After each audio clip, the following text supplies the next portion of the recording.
Hey everybody, welcome back to Pixel Junkies. You're listening to the Pixel Junkies podcast, episode 178. I'm one of your hosts, Rory DC. I'm another host, Aaron. I'm Andrew. It is September 21st, 2018, as of recording this. So that's a little more untraditional podcast this week because we are once again in several locations doing this podcast, so no cameras. But we're going to play a little... Well, I'm going to play anyway. These guys can't see what the hell I'm doing. But I'm going to play a little bit of Destiny. Yeah, it's an Adamless podcast. Yeah, and so Adam is Rory's game. ride out to the sticks where Aaron and I live. Yeah. That's generally how it goes, yep. So you guys have been playing the new Tomb Raider over the past little while. I know Aaron has been playing a lot of it. Oh wait, no. Andrew, have you not started it yet? I haven't started Shadow of the Tomb Raider yet, no. Because you're playing through the old ones. Yeah, I'm replaying the trilogy. Yeah. Oh yes, of course. Yeah. So Aaron, tell us about it. Yeah, well, we were playing it last week, and we gave some thoughts on it then. But I'm finished it now, so it's kind of a more complete thought of the game, I guess. Mm-hmm. I really enjoyed it. I still think that it's, of the three, the closest to the older Tomb Raiders in the sense that you spend a lot more time exploring and just doing puzzles with Lara. And there's still a story there. But I think for this particular game, I'm going to try and stay as far away from spoilers as I can of any degree for Andrew. But I think it's maybe the weakest story of the three. Maybe, and it's not by much. I don't think it's bad. I just think it's probably a little more, I don't know, cookie cutter in some regards. Is it because the story isn't well told or well written, or is it because it's just not a huge main focus of this game like it was in the reboots? I think it's because this particular game, and I guess it's on multiple tiers because they came out fairly early in marketing for this to say that like this is the conclusion of Lara's origin. So like in some respects I was expecting sort of a large finale, and then there's also some layers of it having maybe too many different threads of storylines that it doesn't clue up all of, and it doesn't necessarily flesh them out in a way that you'd kind of expect. And because there are so many different strands of stories, it kind of has an impact on the pacing of the game. Like most of the way through, you feel like it's all these different storylines coming to a head. Eventually, you'll sort of start to see the larger picture by the end of the game, but that's not necessarily the case. Like you just see all of these threads of stories, and then they kind of just resolve or don't. Oh, so, and it's not cool. I think it's less of a finale and more of just like another stopping point, kind of like in Rise, I suppose. But there's also a lot of reading between the lines because there's a lot of character growth for Lara, but you really kind of need to read between the lines to really get it. And I think after thinking about it for a while, there's a cool story there, but it's kind of the one that wasn't written. It's kind of I guess in many ways it's like Lara's adventure again to becoming the Tomb Raider, which is really the way they market this game. But I don't know, it's a little confusing in places. But in terms of the actual gameplay and the mechanics and the exploration and the puzzles, it's probably my favorite because it's just, it really is just you and Lara exploring and doing shit. Right on. So that's fun. Yeah, I'm looking forward to playing it. And it is good. There are parts of it that are really well written, and I stand by what I said last time, and that it has some of the most iconic, I would say, iconic moments. I just think that maybe because the story isn't as well rounded in the end, they I guess hold a little less weight now. They're still really fun moments. Okay. So yeah, definitely it's definitely a play if you're a Tomb Raider fan, I would say. Although I think there are some people that are Tomb Raider fans who've said that it's not good, but I've actually heard that in sort of a number of I don't know how to specific places. I'm going to say specific places. That's the word I'm going to go with. I think it's a matter of nostalgia in that case, because like there's a lot of people. Like I was reading some articles earlier, and the same sort of the tone that is coming from the people saying they don't enjoy it. Like, oh, I loved getting stuck in old Tomb Raider. It's like, no, you didn't.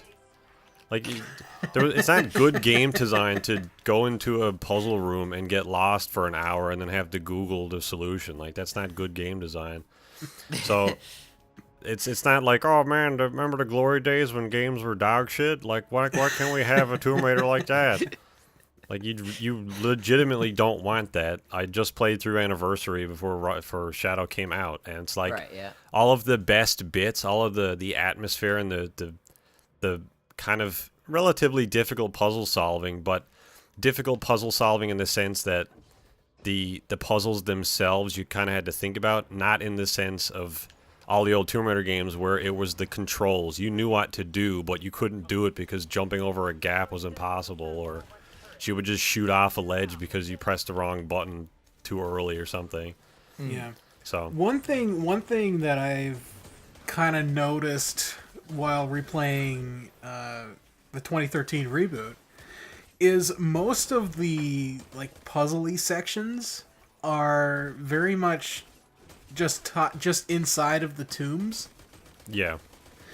And in the tombs there's no combat. I think Rise of the Tomb Raider changed that a little bit. I think there was some combat with some puzzles, if I remember correctly.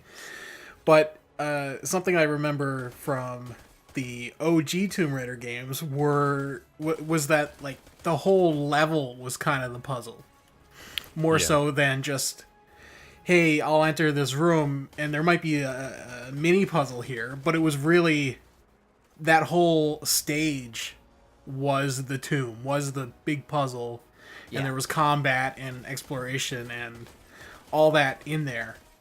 And I'm wondering if Shadow of the Tomb Raider does anything like that, or is it more along the lines of the reboot and Rise? It's definitely more along the I don't know, maybe it's kind of a mixture of the two. Like, there are definitely puzzles, although not necessarily the most difficult ones, as part of the levels. Like, there are definitely some tomb-like puzzles that are, like, main story, you have to do them. And that's kind of, like, mixed in with some combat. All of the... I guess what the people would say is, like, the brutal puzzles, ones that require relatively precise timing or jumping or something like that. Those ones are all sort of the optional challenge tombs. Yeah. Kind of in how they were before, but the tombs in the previous two games were pretty small. Like they were like you'd enter a room and that was it. You'd solve the puzzle and then the reward was at the end. They were basically just one little thing you'd have to solve. I think those now are the crypts. Yeah. There's a bunch of crypts in the game. In the reboot especially, it's like you enter the tomb and you immediately know what objects you have to interact with. Yeah. The trick is figuring out the timing mostly. Yeah, and in Rise as well, there's like a number of tombs that are like literally alcoves on the main trail. Like you can keep going this way to the rest of the story, or you can take a 5-minute detour to the left and you'll solve a tomb and keep going. It's like it wasn't really, they were kind of an afterthought, I think. In this, they're definitely more fleshed out. Like the equivalent of the tombs in the first and the second one are now the crypts. So like you can go in there and get rewards and shit, but they're not the tombs. The tombs are very like pretty sizable, fleshed out levels with multiple puzzles to, like, you know, whether that's each tomb will reward you with like a perk for, like, I don't know, climbing or shooting or something, and generally the reward is related to what you have to do to solve the puzzle. So that's kind of interesting as well. Like if you need to do a lot of very precise platforming to get to the end of the tomb, you probably get a platforming perk when you get to the end. So I thought that was kind of neat. and they're definitely bigger, which is much nicer. There's like they're bigger and there's more of them. I felt like there was a lot more side stuff to do, like puzzles and activities. Not like just go pick up this sheet and read the backstory, but like actual like go here and explore and find a relic. Like that was actually there's a lot more of that in this game. Cool. Yeah. Yeah, I'm looking forward to it. Rory, how's Futanari Princess doing on Steam?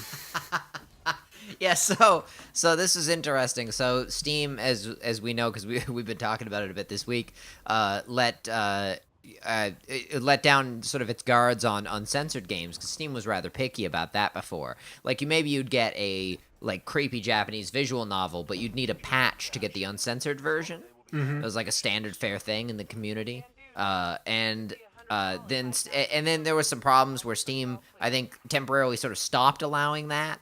And then they were like, all right, you know what, just run free. So they started releasing all these uncensored games, and two interesting things happened. One of the first of which was it really did a number on the Google searches of Steam.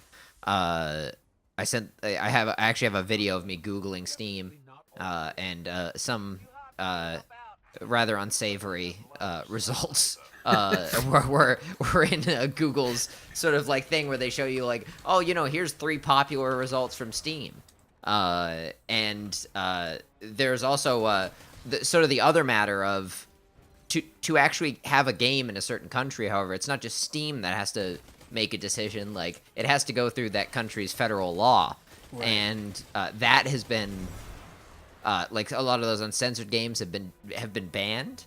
Mm-hmm. In certain countries. One of the countries on the list that I read was like for Steam's first adult uncensored game. One of the countries it's banned in is Japan. Oh yeah.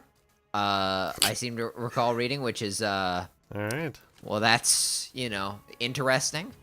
So you have this maple game, syrup banned in Canada. Well, I mean, I can kind of see that because, like, porn from Japan is censored, correct? Like, yeah, but the a lot of these majority. games are available uncensored in Japan.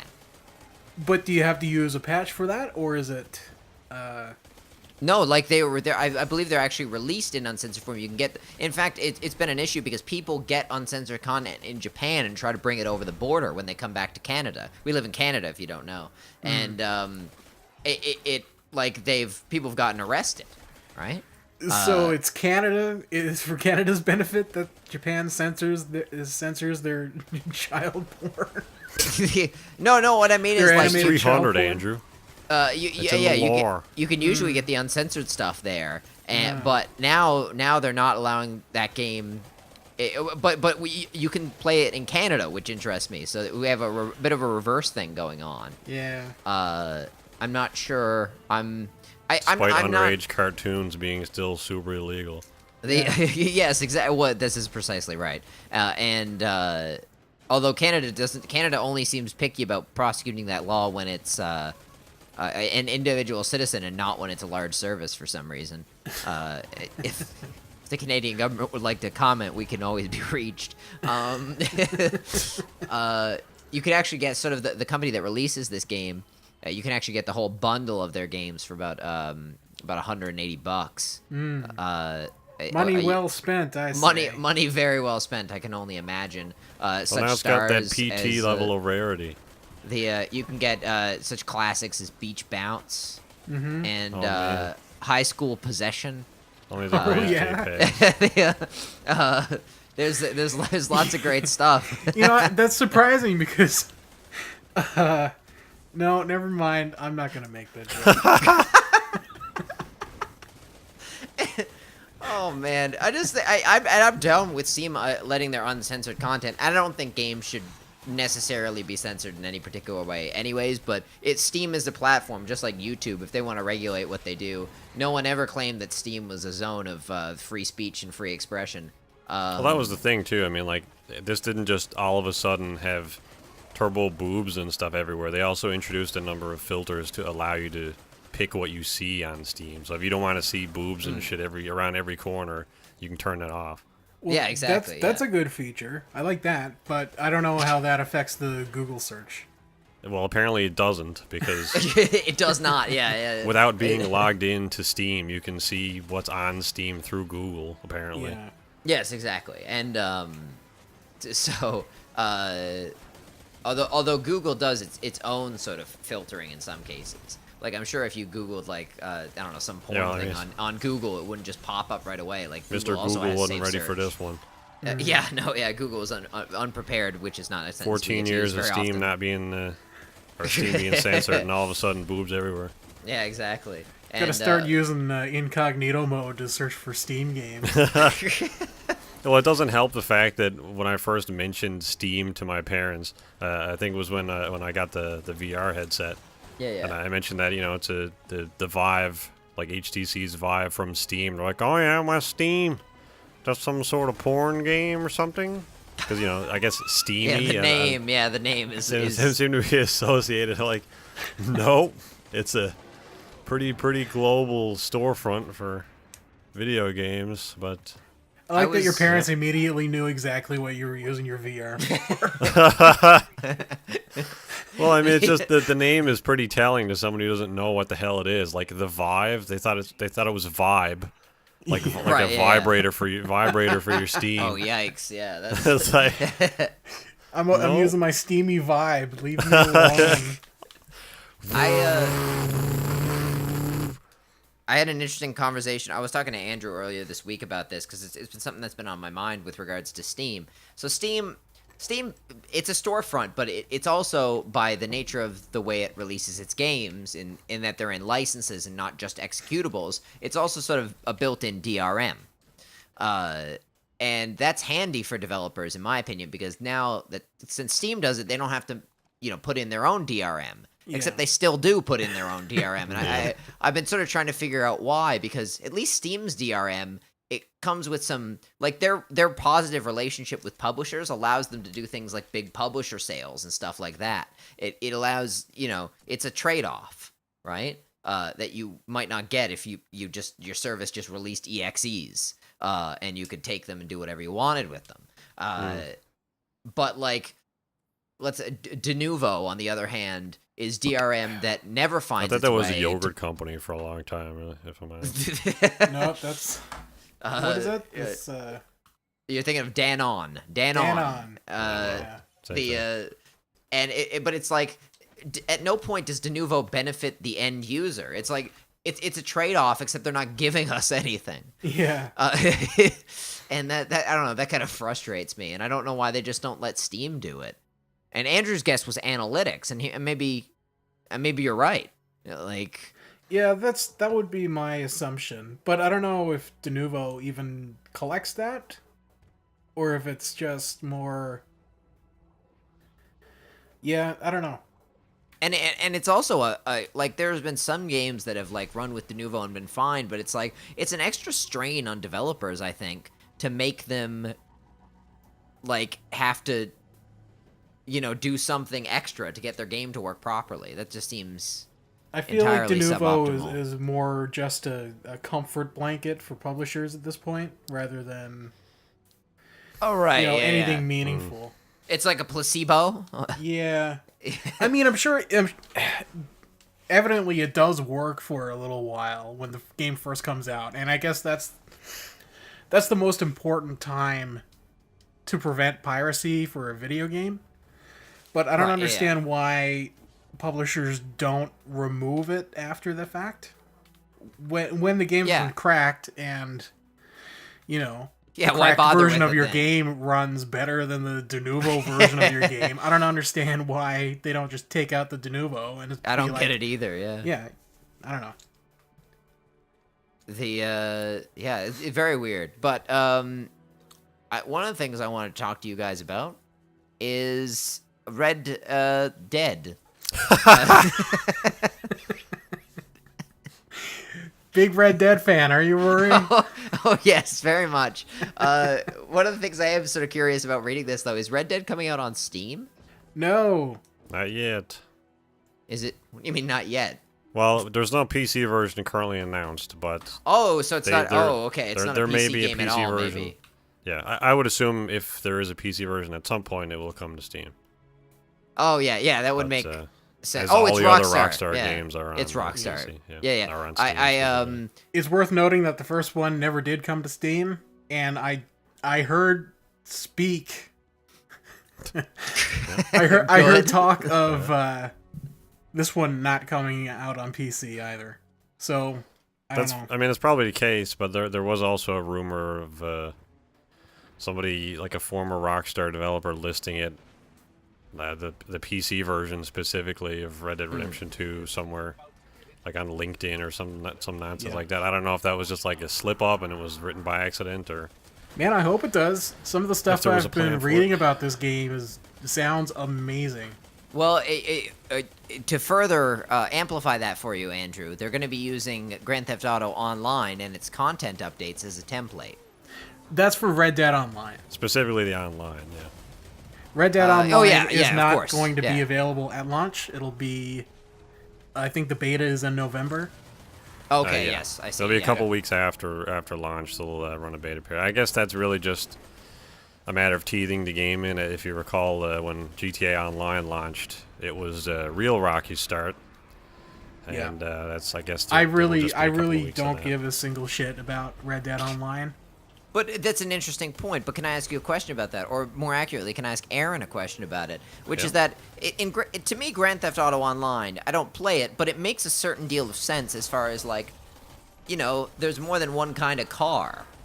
You know, there's cars, and you can collect different cars, and there's weapons, you can collect different weapons. There is not more than one, well, there is more than one type of horse, but who cares about horses? Like, why, like, what, how could you use Grand Theft Auto Online and its content updates, which is like releasing new vehicles and new weapons and new maps? How is that related at all? How is that applicable to Red Dead?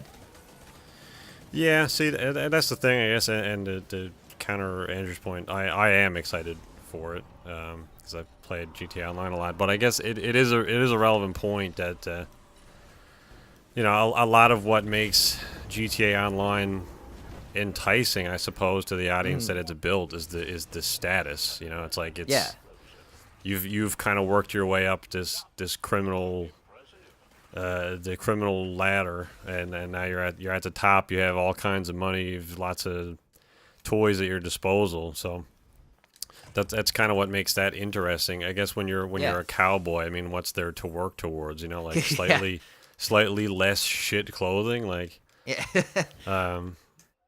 A major complaint of mine about GTA Online, apart from the super duper predatory practices of Rockstar, is the linear path of advancement through online. So, like, if you want to have that motorcycle club content, if you want to use that at all, you really have to become the MC of the club. You can't be like, oh, I want to experience this stuff, but I don't want to run my club. Right? Yeah. You have to become that, and you have to become a CEO if you want to access that content. And you have to become a nightclub owner if you want to access that content. Why can't you become an employee? Why can't you become a member of a motorcycle gang? Why can't you just access certain parts of that content without becoming the boss? I don't want to be the boss. Yeah, I mean, it is possible to access that without it, but it is kind of reliant through your on, friends. Yeah, through people your you know friends or lucking who's out. the boss, and they're like, somebody's got to be the boss, no? Like I'm isn't the that CEO a reality of businesses? of a major corporation, and I'm the MC of a shitty motorcycle club, and I'm a nightclub owner, and I'm a secret but like that's real life agent. too. That's real life too. If you want to work for a company, someone's got to be the boss of that company. but you can't have four guys sitting around Rory, being like, we all want to be a company. Like my point, Rory, was that like you could join into a random lobby and get hired into like a random person's business. It's like it doesn't need to be friends, you know, like. But I mean that there is also a certain element of randomness to that, whether you'll even find that to begin with, you know. Right. Also, I see. It's not just that though. It's the fact that all the stuff is offered to you. Like the people call you on your cell phone and they're like, yeah, I mean, that hey, is an you want to be the annoyance. boss? It's like, no thanks. No, thank you, man. And then the phone 5 calls minutes later, there they're like, definitely- "Hey, this position as boss is still available." Vacancy for boss. It's definitely But one of it's the like more my annoying charac- parts of the game. My character people should call have to every 2 work seconds. towards that. He should start Right, off. yeah. He should start off like in a a lowly position in the motorcycle club, and he should be able to work his way up through various missions for that club. Yeah, and I if he see, chooses to, he can become the head of the biker gang. Whatever. Same with the secret agent shit, and the same with the CEO. The nightclub makes more sense to just buy a nightclub. Yeah, you could if you start a want. nightclub or buy a nightclub, right? Yeah, and I Yeah. would rather if you start a nightclub and not have Gay Tony be like, "Hey, you want to buy my nightclub? That I'll join with you." See, I think the thing is there kind of was like a pseudo narrative to online, Yeah, but it spans throughout the years. Like when GTA Online first started, there wasn't a whole lot to do in terms of like job activities. It wasn't really until year 2, a year later, that they started adding like actual free roam narrative content to the game, and that was sort of at the bottom tier when it was like doing dirty work, kind of like just contact missions for different story characters where you would go and rob a vehicle for somebody like Simeon, and there was a lot of those story missions. yeah, Kind of pseudo story missions, I guess, because you could keep just doing them. But then like as that went on, they started adding more. Like they added the CEO stuff. So like now it was, you've kind of worked your way. You've worked with a number of these different contacts. You've started to make a name for yourself, I guess. If you're trying to role play it a little bit. Now you've bought your own business, and like getting into a business wasn't super expensive. There are cheaper businesses, and then you could start running your own small operations. Like you could steal your own cars, you could run your own assassination missions and stuff like that. And then that kind of started getting built upon throughout the years, up to the point where it's like you can run the Doomsday heist, and you could own a gun running, like a bunker facility, and make your own firearms and sell them overseas. And then they added most recently the nightclub content, where it's almost like you've kind of worked your way up through the years in these number of different businesses. You're kind of at the top now, and you can just sit in your club and watch all of your businesses kind of work on their own, yeah. And I wish I don't think a linear narrative like that lends itself to an experience like GTA Online. I think if it was more freeform. If it was more of a freeform narrative where it's like, all right, I've arrived in Los Santos and I want to own a nightclub down the line, and you can do that. The GTA Online lets you do that right now. But as soon as you get off the plane, you're getting a call like, "Hey, you want to do this heist at a bank?" And it's like, "No, thanks." And then Lester immediately calls you afterwards. "Hey, I know you're working on that heist, but we got a Chinese submarine off the coast, and he's gonna nuke the planet." Yeah, It's like five we gotta years heist on, the sub. 5 years into the online mode, it doesn't really make sense anymore Yeah. to just get off the boat and be like, buy a nightclub. Like, I don't have any money, asshole. what do you want from me? I mean, it made sense to me because I've been playing it since it came out fairly regularly, and especially when the new content drops, I'd go and check it out. But like It's also jumping too in silly now at this or point being, for me. it is pretty over the top. But I feel like, I don't know. There was always an element to that to GTA for me. I think it's definitely gone beyond that now, but it's I don't know. It's just something to screw around in. I guess it's definitely not the gritty sort of GTA 4, GTA 5 single players that we've had anymore. I'll always appreciate what GTA 4 did with its narrative. But I think that's the same thing. Like the narrative, like you can hammer on Rockstar all you want for kind of the nonsense that GTA Online has turned into, but with Red Dead Redemption 2, they haven't marketed the online at all. They haven't even, up until like 2 days ago, mentioned that the online was even a thing. They've been marketing solely the single player, and what we've seen of the single player looks amazing. So like, yes, absolutely, and I'll be buying Red Dead Redemption 2 for the single player experience. And you'll get to do it in first person. Yeah, it's got a first person mode. Oh, sweet. Yeah. Have you been reading it's just some very of the... clear that they're keeping it separate. No, I haven't read anything into. I mean, I saw that they had announced a bunch of like Yeah. Like they had let people play it, and there's some reviews and stuff. But I kind of figured I'd just play it for myself. There's some really cool stuff. Your beard grows. You got to shave. You can get fat. Your horse's nutsack grows and shrinks depending on the temperature. It's really, really esoteric shit, I guess. I really hope there's ball physics. Yeah. Real dangly balls in the hot heat. That'd be great. Rory, what's going on with Bond? I will tell you what's going on with Bond, but before I do, there's something I forgot to put onto the topic list, which is okay because it's very short and it needs some extra things. Definitely not 47 topics on the list. I do want to say because I wasn't on last week and we're on when number 4. When you guys talked about the fact that the rights for Kingdoms of Amalur were purchased by THQ Nordic.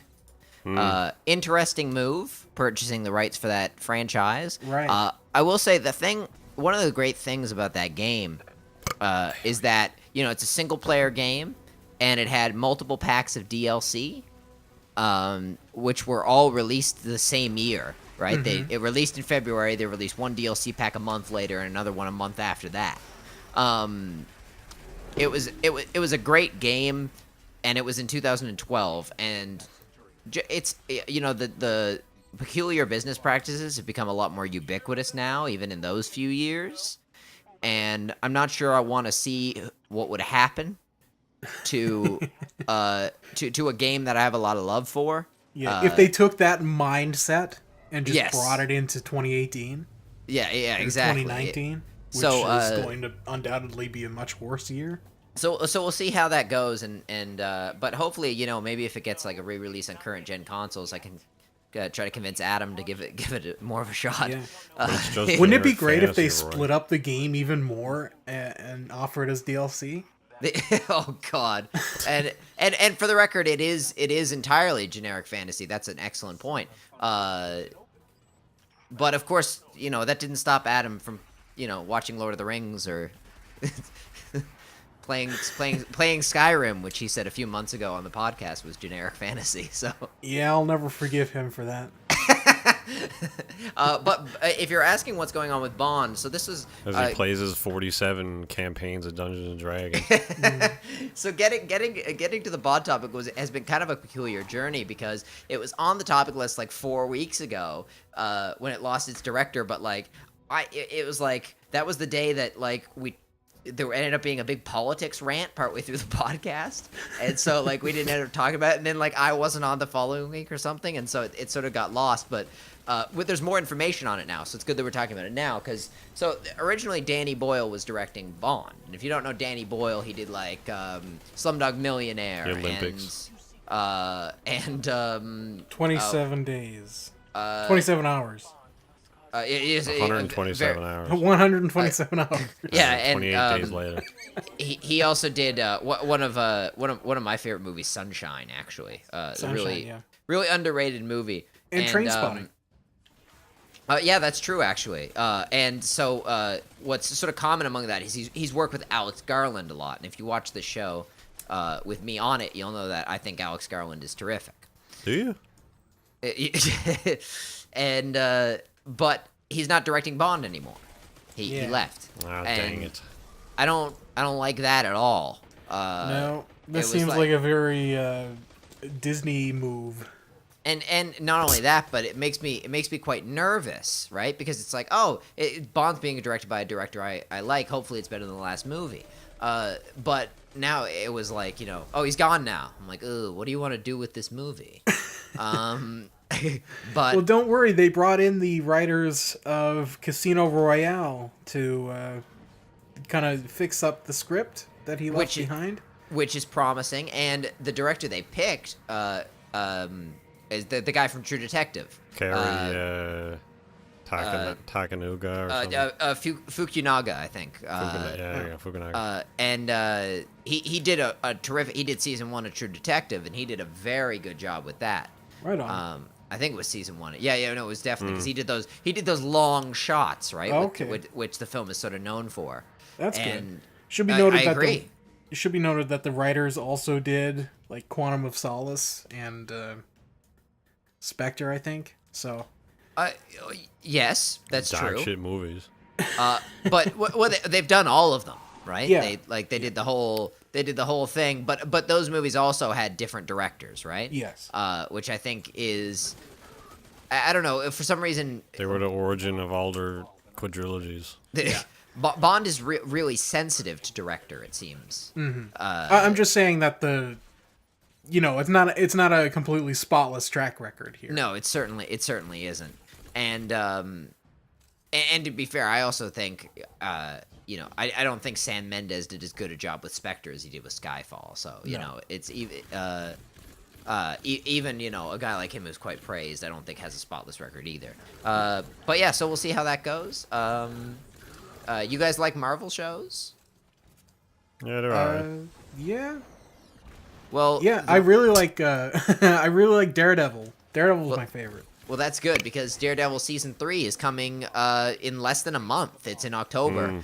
Wait, but he died in the Defenders. But it's gonna be. Oh yeah, spoilers. Don't worry about it. It's they're getting in.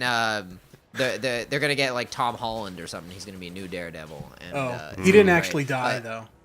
I'm sure he obviously because they're making a season 3. Yes, exactly. And did he feel too bad, Mr. Stark?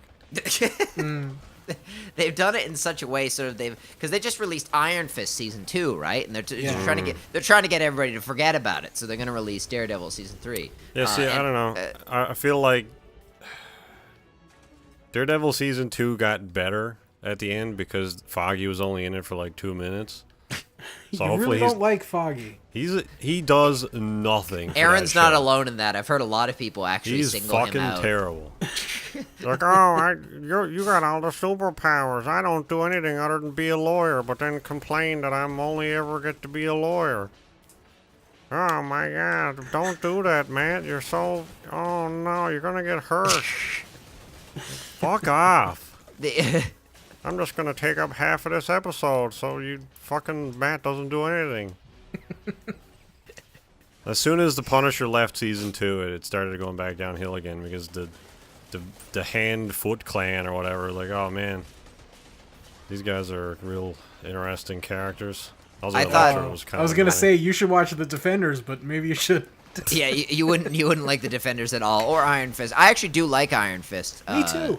I saw a couple parts of Iron Fist because Dad was watching it for some reason. I was like, "There's better Marvel shows on Netflix," but the first few episodes not good, but it gets considerably better. It gets considerably better. I think a lot of that is probably thanks to Jessica Henwick in like the co-starring role. Actually, oh yeah, without a doubt. Like I think that adds a lot to the show. He goes for Iron Fist is kind of like Anakin Skywalker, right?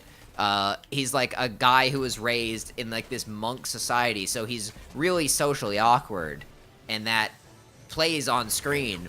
And like the actor, like he's clearly very intentionally doing that. But a lot of people don't like that in their protagonists.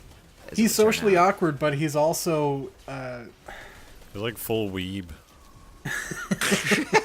Like a super angsty, annoying main character that reluctantly becomes the hero. Really, but he's very he's like aggressively social at the same time. I don't know. I had a good way to phrase this, but then I forgot it. He's less consistent. I actually think, because I'm one of the few people who say that I think Hayden Christensen's portrayal of Anakin Skywalker is arguably as good as it could have been. Like he plays that perfectly. That like really angsty, he plays what he was character. given perfectly, but yeah, I think the argument is that the character should have been something else. Oh yeah, and there's probably a point to be made somewhere in there. I think. Yeah, I think he doesn't get the credit he deserves. Hayden Christensen. Yeah. Not the writer. You mean George, old Georgie boy? Man, he got out of it at a good time. I gotta say, he could see the cards in front of him. He was like, you know what, this looks good to me. Well, he went all in. Well, I actually think, and he's like. he's underrated for how adventurous he is. Yeah. In the things he tries, and I think that like there was a donkey video on Spider-Man 3, right? Like the Sam Raimi Spider-Man 3, and in it he makes kind of a joke that Spider-Man 3 was from a different time when directors felt free to like try new things and not be worried about what people were going to think. But there's a bit of truth to that Spider-Man 3 would never be made today. No. And maybe you that's get the you could argue Amazing that's Spider-Man good. 2 again. Instead, we get Venom. Exactly. Yes, the Venom film, which may have has that come out yet? No, not yet. It's 5th of October. I just checked. Okay, so any day now. That's gonna be so bad. I hope he turns into Topher Grace. That's the real Venom. Instead of doing this next topic next, we can continue on the Marvel train a little bit. Yeah, I was just gonna say that, like, yeah. I don't know. I'm losing my way with the Netflix Marvel shows, man. They're like I'm most of the way through Luke Cage now, but I mean, I guess the writers realized that the season ended around episode 7, and then they had another 6 or 7 episodes of trying to figure out what to do. It really ended when they got rid of what's his name, Mahershala Ali. Yeah. Yeah, it's like, okay, wow, they did this way sooner than I thought, and now Luke Cage doesn't do anything for the rest of the show. He's such a good actor, it's ridiculous. Yeah, I'm really looking forward to True Detective season 3. Yeah, exactly. Yeah, I kind of see what Aaron's talking. The pacing of the Marvel shows is interesting, but the Marvel movies all over the place, man. Fucking Daredevil season 1 sucked ass. Half season 2 sucked ass. Luke Cage second half sucked ass. Jessica Jones I don't agree with a lot of what Aaron's saying. Just so we. Yeah, Rory completely endorses my points. So I'll speak on his behalf. I couldn't get into season 2 of Jessica Jones, but I have enjoyed. Yeah, so the first season Jessica Jones was good, and the second season apparently sucks ass. So I was like, just fucking make good stuff. Like it just wasn't my thing. Yeah, but it felt if you don't felt like it, that's too pretty... it felt unfocused to me. So I don't know. Which is interesting because one of the strengths of the Marvel shows historically has been really narrow focus. Like that's the thing that the Marvel shows have that the DC shows to a certain extent don't have. Is the DC shows are very like broad, and they sort of, it sometimes feels in their later seasons like they have really strong 3 seasons, and then it's like, where are we going with this? Yeah. And I kind of thought that wasn't going to happen with the Marvel shows. So I'm really curious what's going to happen to these Netflix shows when the Disney streaming service comes out. I don't know. I mean, Disney. We got word that we'd be getting a Loki and a Scarlet Witch show. Yes, exclusive to that streaming platform. Yeah. I mean, I think that it might be that they just take them because Disney does have the money to fund those kind of shows. Yeah. But well, while if it means they get more money, then absolutely, I don't care. I mean, like, if you get Elizabeth Olsen and Tom Hiddleston back to do their own separate TV shows, like super high budget miniseries, whatever it ends up being, like, yeah, do it. I mean, I may not have a Disney streaming service, but like the fact that it exists is cool. I agree. And while the Marvel shows may be a mixed bag, the Marvel movies are remarkably homogenous, and that sort of leads us into our next topic, which is Captain Marvel. That movie. Yeah, we got that trailer last week. I think we might have been able to talk about it last week, but we forgot or something. So I mean, go ahead. I can't remember. So trailers are almost never good, right? Whether the movie's good or the movie's bad, trailers are always terrible.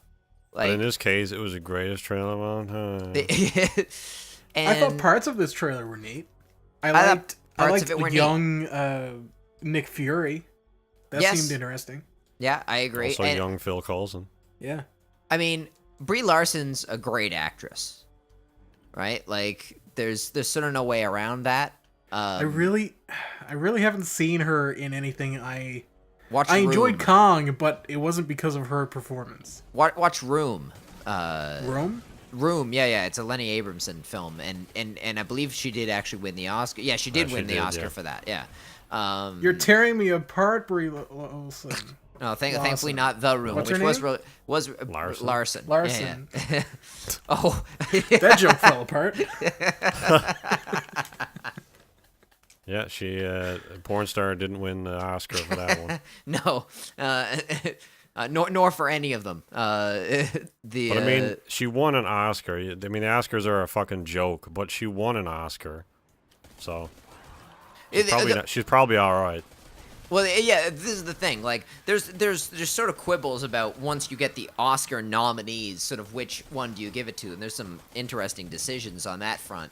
But generally, you know, if you won an Oscar for acting, or if your movie won the Best Picture, it's probably a pretty good movie. Yeah. Yeah, I agree. So yeah, trailer I thought it was okay. Like, yeah, I mean, in an age where trailers reveal the entire film, I thought this was enticing enough without actually telling you exactly what's happening. Yeah, I agree. It wasn't bad in that way, right? Yeah. And I mean, I don't really know anything about Captain Marvel. So I mean, I'm gonna go see the movie anyway because I've seen all the other Marvel movies. And I think that's kind of the consensus at this point, and also probably part of the reason that they didn't show you anything in this trailer. So it's kind of like, hey, this movie exists, go see it. So now, me and Aaron really like continuity. Mm-hmm. Oh, here we go. And it's Marvel and DC continuity are seemingly in flux at times. We were talking about Venom earlier. That's a sort of peculiar case. But apparently, Marvel. If it's good, it's canon. If it's not, it isn't. That's how I think that's how they view it too. Actually, it looks like the X-Men and the Marvel films are going to have a bit of a closer relationship now. So, moving forward, or are they like retroactively putting movies into continuity? So that's unclear. Wait, didn't you? Oh, I thought Aaron added this. Sorry. Oh no, I did. And I enjoy continuity as much as the next person, Rory. Thank you very much. Thank you for not including me. Andrew over here, he hates that continuity. Well, you weren't on Team Stark Tower, if I recall. So. Oh yeah, I didn't think it mattered. I wasn't really. It didn't bother me there because they didn't have the budget to CG that building in. Then don't put a shot of the MetLife building in there. That's all you gotta do. Sure, whatever. But Kevin Feige, is that how? Feige, I think. Kevin Feige. Feige. He's overseeing the X-Men, so the Fox acquisitions. So Fantastic Four, X-Men, and Deadpool. He'll be overseeing those as well as all the Marvel I bet he's films. real cautious about another Fantastic Four movie. Yeah. Yep. Don't worry, it won't be terrible. I would imagine that these will be in. They won't be in a continuity with their Fox versions. I hope not. I would expect to see, because there is another X-Men movie like almost finished, if I remember correctly. Do you know what it's called, Rory? X-Men. I don't know what it's called offhand. I really should. I might be alone. I think the X-Men movies are fine. No, you're not alone. I like them. I like them just the way they are. I'm not excited to see all the X-Men turned into Spider-Man. That's what it happened to Thor. I don't want it to happen to any of the X-Men. Yeah. Now, mind you, it benefited Thor to turn him into like a witty, funny, kind of goofy character. It was that made that movie infinitely better than what they were doing before. But I like X-Men the way they are. I'd be fine with it. None of the X-Men, apart from like the main three, like maybe Jean Grey a little bit, maybe in the earlier ones, but definitely in the newer X-Men movies, it's basically just Wolverine, and everybody else is a two-dimensional character that has like 4 lines. Well, the Wolverine arc is over at this point. Yeah, I know. That's what I mean. Like, none of the X-Men characters that they have established have done anything. I do think the Wolverine is over-featured in the X-Men films. Yeah. But Logan was like the peak of those movies. But I'd rather them all Because be they made it the Spider-Man geek. than be two-dimensional. Yeah, but I mean in one-liner terms of characters. quality. Like, no, even but the that's what I'm fucking- saying. That was intentional. They developed him more than the others, so that's what's going to happen. Is his story is going to be of higher quality. Yeah, You know what I'm okay, saying? fair enough. But I think also in terms of like direction and writing and stuff. Well, I mean, even the fucking Psylocke, whoever it was, had Cyclops. no. There's a No, he Psylocke means- or he something means in Psylocke. Deadpool.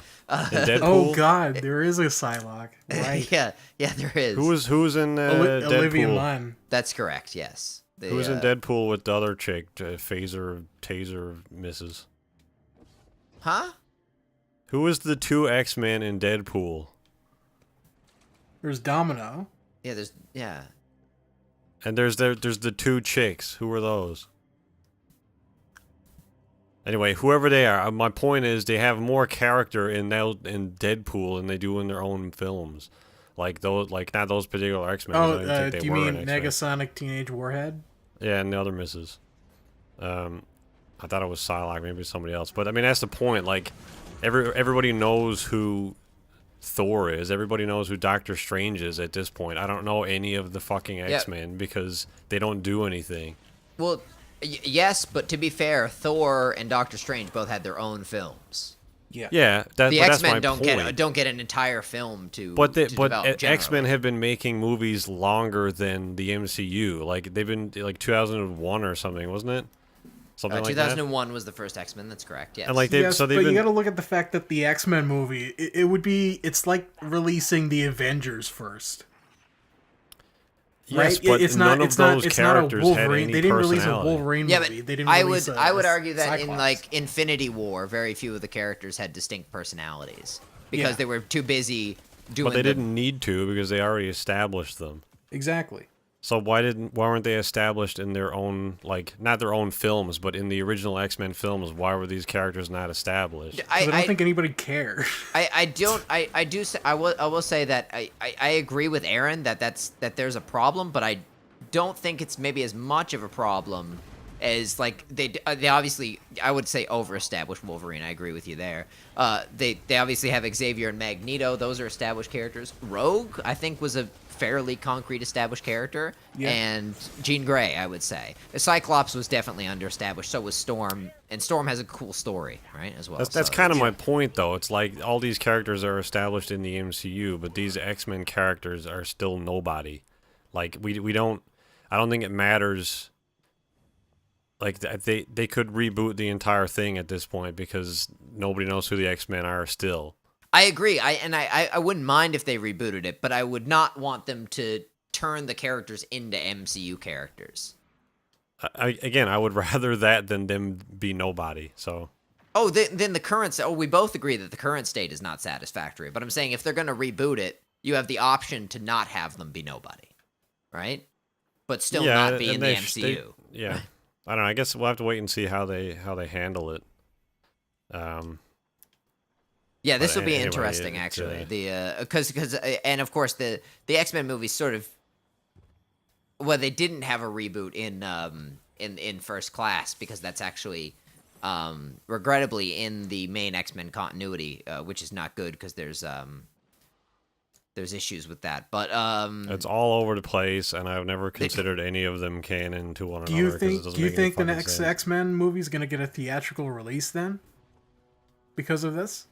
Or do you think it'll be thrown onto whatever the Disney streaming service is and be like, it's out here, it's exclusive to this. Oh, do like a Cloverfield paradox. Yeah, kind of thing. It's not in our new continuity, but if you want to watch it and finish off your old X-Men's. It says in movies. I feel like they would do a theatrical release for that stuff. But it's not MCU. Oh, wait, no, what? So the new X-Men that they're making. Why is he overseeing it if it's not MCU? Well, I'm saying that future X-Men titles would be MCU. Oh, But the one they're currently making, the one that the Fox Yeah. was like 80% completed on, Yeah. that one's, I would assume that one's still being finished. So I'm wondering if that one's going to be out. Yeah, if that's interesting. If Disney's yeah. going to put that in theaters, even though it's Yeah, no, like, I don't know. there's a good chance it's not MCU. But I guess it depends on how far they were along in that negotiation process before this started. Like, yeah, exactly. Yeah. Whether or not they recast a whole bunch of people, or whether or not, like, I think But see, Fox was already. If they make this film, because this film is the First Class continuity. If they release this film and it's MCU, that makes all the other films MCU as well. How is it? How do we know it's First Class continuity? Like, what?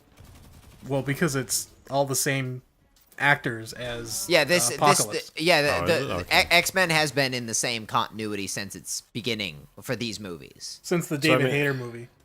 Since the David Hayter movie, yeah. But Aaron's point is one of the reasons why I don't want them to make another X-Men movie, even though I like the current ones. I want them to make an X-Men TV show. So then we can really have time with the characters. X-Men Evolution is like one of the coolest animated shows ever made. If we get an actual decent TV show, though, instead of a bunch of kind of interesting characters walking around the dark bits of New York City for 13 episodes. I don't want it to be a Marvel TV show. I absolutely don't want the people who've done the other Marvel shows to touch X-Men. I don't think they can do it. The X-Men aren't like the other heroes. You know what I mean? They're not the Defenders. I think that with the announcement of a Loki and a Scarlet Witch show, I think there's a lot of potential here for good X-Men shows on the Disney platform. If they go like high-budget miniseries or something, I think that's definitely an avenue. I don't know what's going to happen to Legion and that other... There are like 3 X-Men shows out right now. I don't know. There's a ton of X-Men shows. Yeah, there's the Gifted or whatever. That's another one. Yeah, there's just so many. I don't know if that's still on or not, but anyway. But what's amazing is like these are all interesting. Like, no one's watched any of them. Nope. Right. Here's the thing, though. Legion looks good. I just haven't seen it. Oh, I bet Legion is, and I love X-Men, and it's just like I've never gotten around to watching these. Like, for me, the X-Men are the best thing in the Marvel universe, not the Marvel Cinematic Universe. I'm talking about things provided by Marvel. I think X-Men has the most potential for good storytelling. Yes, yeah, I agree. And in things that are not as good as the X-Men, we have Destiny 2.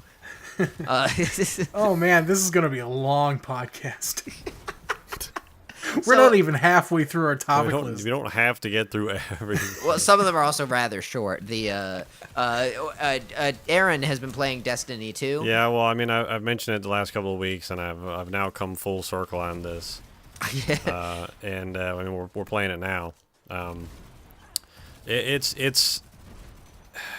It's not a good game. Like I was enjoying it the last couple of weeks, and I have had some problems with it throughout.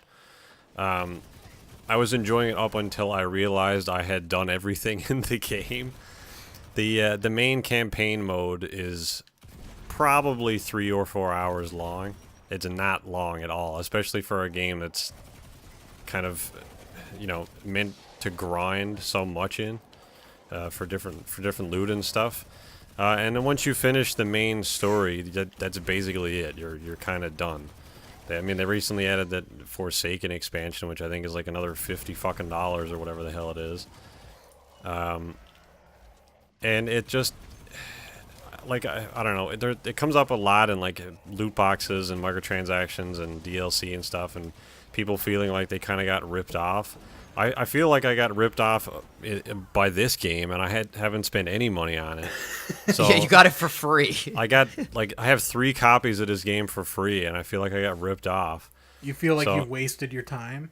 I mean, I don't know, not really. It is kind of an interesting shooter, but it feels like the poster child example for spent money on something and only got part of a game. Like Roy would say.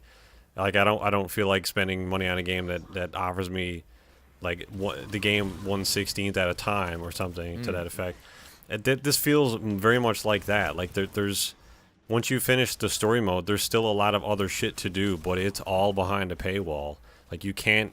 There's a number of things. Adam bought the Forsaken expansion because I've been playing it with him and Sandy. And there's a number of things that none of us can do together or even see because he has the content and we don't, and we can't play it together. Like if you were to compare, sounds like you're gonna have to pony up some cash. Oh, I'm not spending any money on this. comparison games like The Division. The Division doesn't have any paywalls. It has a couple of different set pieces of content that you can spend, like the Underground DLC and stuff like that. But it doesn't wall off any content. Anything you can get in the Underground expansion is available in the base game. So, and anything that you can do with your friends in one, you can do in the other. So it just doesn't... It really doesn't make any sense to me how this game is structured. It has like a 4-hour story mode, and then everything else is on randomized playlists that you have to play with other people. You can't solo, like, apart from the story mode, you can't solo anything, really. There's a number of, like, strikes and raids and stuff that have to be done with other people, and if you don't have a big enough group, it goes into matchmaking and pairs you up with randoms. So it's not like you join a room or something. You can't pick which strike you want to do. You just go into a playlist. So what happened the other day, me and Sandy and Adam were playing, and halfway through a strike we got disconnected. So we had to join up again, and the strike the game gave us was the one we had just finished. So we left and did another one, and again it was one that we had just finished. So it's like, let us do a different one. Why can't we pick? Right, yeah. And then it's just the way the content is siphoned out to you is really frustrating, because there are interesting bits of the game, but you can't do any of it on your own. It's really kind of hand-holdy, forces you through different means of progression, and now basically all of the side content, there's a couple of kind of mini side quests. Essentially all of those that came with the base game, now that Forsaken is out, are impossible to do unless you have Forsaken.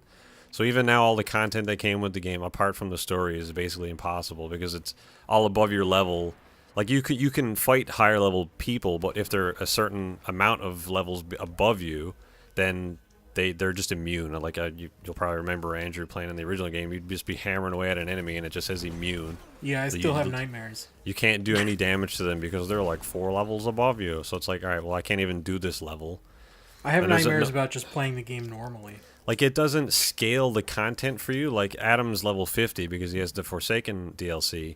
And so everything that... What do you mean he's level 50 because he has the Forsaken DLC? Well, that the level cap in the base game is 20, and if you have Forsaken, it's now 50. So his content, everything that he's doing, he wanted me to help him with some stuff, and I can't because he's too high level. So there's no, like, scaling. If, again, in the Division, if somebody's way higher level, it scales it in a way that you can still partake, but you're probably going to be doing very, very little damage. But you can at least still play with this person and contribute. So the game really doesn't make any sense to me in the way that it distributes its content. There's very little. I mean, it's kind of a satisfying shooter, but there's so little shooting that it's just... I don't know. It really. It's worth feels noting like that this is a game that also has cosmetic DLC on top of all this. As far as Cosmetic I'm aware, microtransactions. yeah, I haven't seen any of it, but I guess it is there. Yeah. I think so anyway, unless they took that out. I don't know. Also, another frustrating element of the game is there are a number of, like, bounties throughout these kind of big hub worlds. And most of them now are scaled for the Forsaken DLC. So if you're still level 20, you can't kill any of them.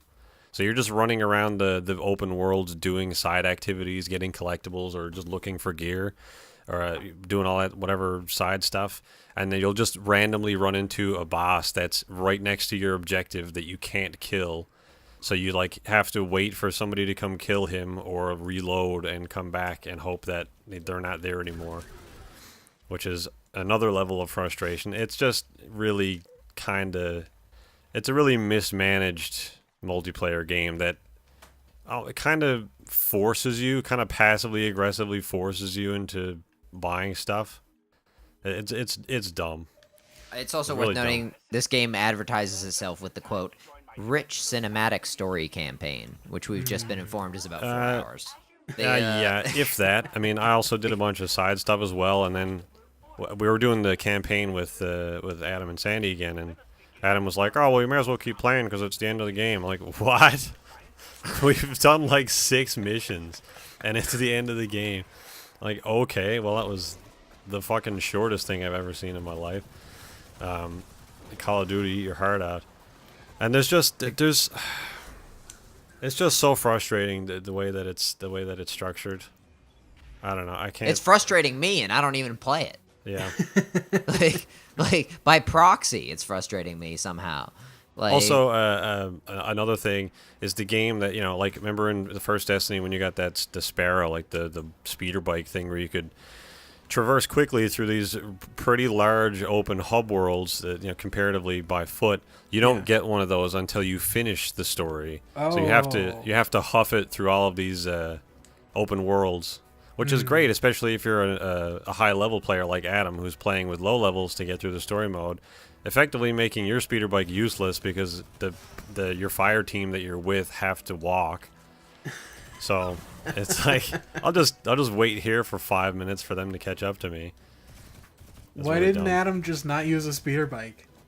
He did most of the time, but it's like why are you spending all this time upgrading your speeder bike or getting a new speeder bike when you can't really use it with your friends because they don't have one either?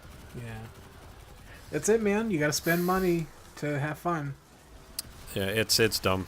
Don't buy this game. I would say just play The Division or Warframe or something. Maybe you can go back to Bungie's older titles like Halo. There is a new Halo game coming out, by the way. Halo Infinite. Did you know that it's going to be a live service and that Microsoft and 343 have hired a microtransactions specialist and a psychologist? the psychologist that we do want to establish, it's not because everyone at Microsoft has gone insane. That's not what the psychologist is for. It's specifically to figure out the best way to manipulate people into paying money. Yeah, for how to your not garbage. piss them off, but also give you money. Yeah. We'll need to send over another psychologist to find out what actually happened at Microsoft. This is insanity. Oh, I man. mean, and to be fair, this is so. You probably don't know this, either of you, because it was a good bit of time before I met you. You do know that I like science, and you do know that I like numbers, but you might not know that the original application I intended on using that love of science and numbers for was to optimize workplaces. Back when I was a psychology student. Okay. That was what I was planning on doing. So I've actually read a bit about things like workplace psychology, and it's sort of done wonders for some companies. Harley Davidson sort of famously was having a hard time back in, I believe it was the early 90s, and they brought in a psychologist who totally turned their workflow around. Now, unfortunately... Now all the 40-year-olds buy motorcycles. Yeah, exactly. Now, regrettably, sort of this is the Spider-Man thing, right? With great power comes great responsibility, and so with the knowledge of workplace psychology, you can also do things like selling to people by using interesting psychological tactics, which I'm sure Microsoft will take full advantage of. Yeah, expect things to get a lot more clinical and a lot more weird.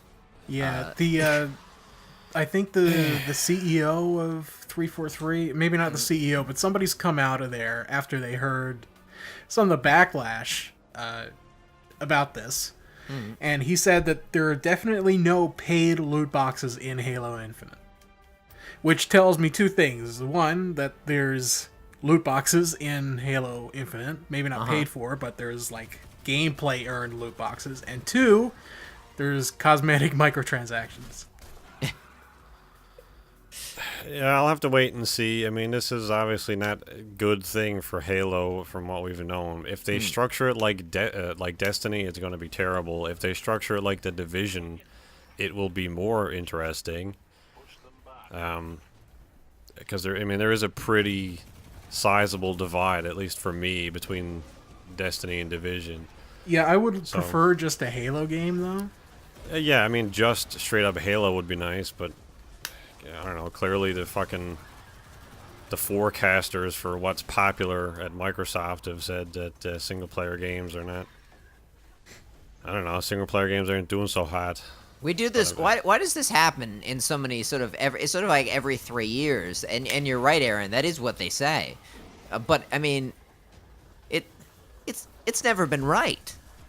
No, like, they're sort of consistently wrong on this point, right? I think Spider-Man just sold 3.3 million copies in its first week. Maybe in the instance of shooters, that's the case, because I mean we live in an age where like PUBG is dominant, and Fortnite and shit, and those are games with like 2-minute gameplay loops before you do the exact same thing again. Yeah, so but Halo is built on its multiplayer.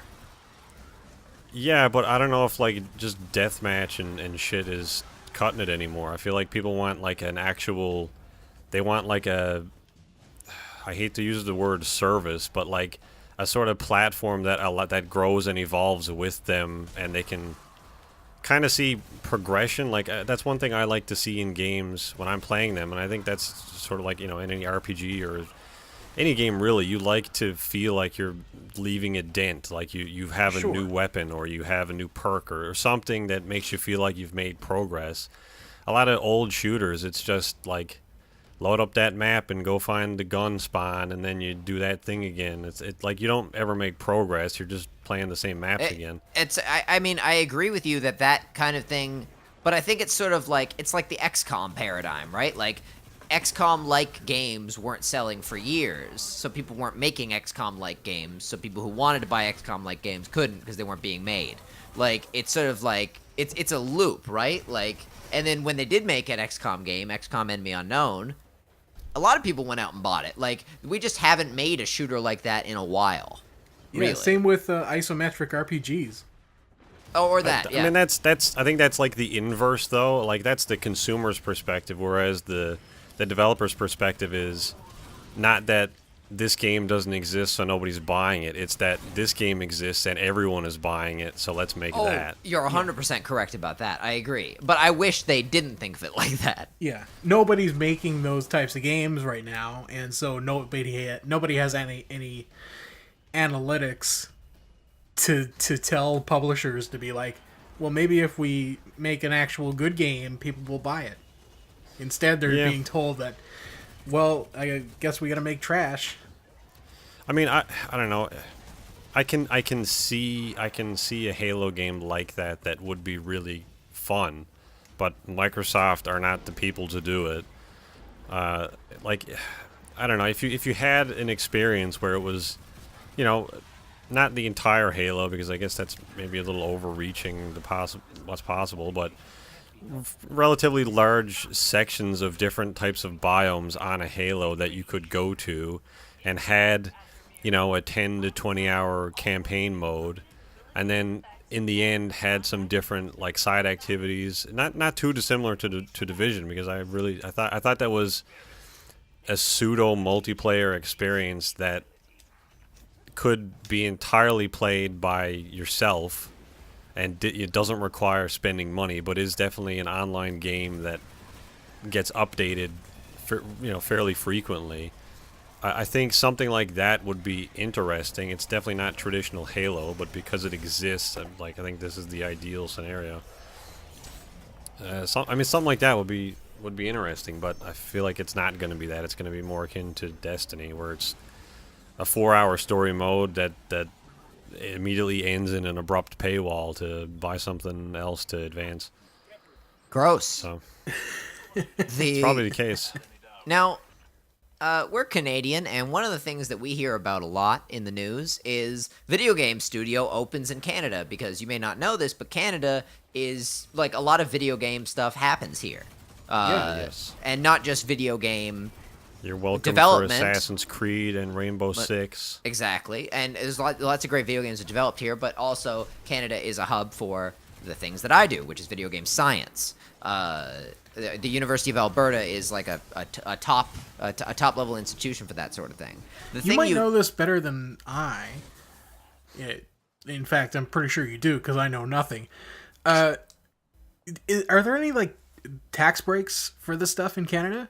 Because I know in Poland, it's like almost everything is you know, you can write it all off. Tax breaks for what? For like I guess art. Oh, I understand what you mean. You can get a grant. So yeah, I mean, not in Canada. Not that I'm aware of. I'm just wondering if that might be one of the reasons why we hear about so many studios opening up here. But okay. There's I'm probably wrong. like some level of exemption for like the first couple of years. Maybe. Maybe. I know, like, if you wanted to open a business in the arts, and I think this kind of falls under any category, you can apply for a grant and just do that here. Would it fall under art, though, or would it fall under, like, entertainment? I wonder. Like a video? I mean, I don't know. I guess you could spin a video game in the sense of art. I think Canada is pretty open-minded when it comes to that sort of thing. I like if you say you want an arts like grant or something, and you're making a video game. I think I think the video game programs in college are considered arts programs. So That's true. And one of the things that I found is that just looking it up now, it does say that Canada disproportionately spends money on its video game industry, but it doesn't say anything specifically about tax breaks. It just says that the Canadian video game industry is willing to sort of put forth a lot of money to attract high-level talent. Okay. That may be, just other, but that could be who knows what that is. That could be a cultural thing. But yeah, that's an interesting question. It could very well be grants actually as well. And so yeah, and I don't know why Canada is a hub for that, but I also even though there's not a direct relationship between video game science and video game development, I have to imagine there's some sort of thing where it's like, if you went to university here and you studied development here, then maybe, you're more likely to join a studio here and such things, right? That makes sense.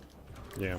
But unfortunately, this is not something we hear about very often, which is a Canadian game studio shutting down.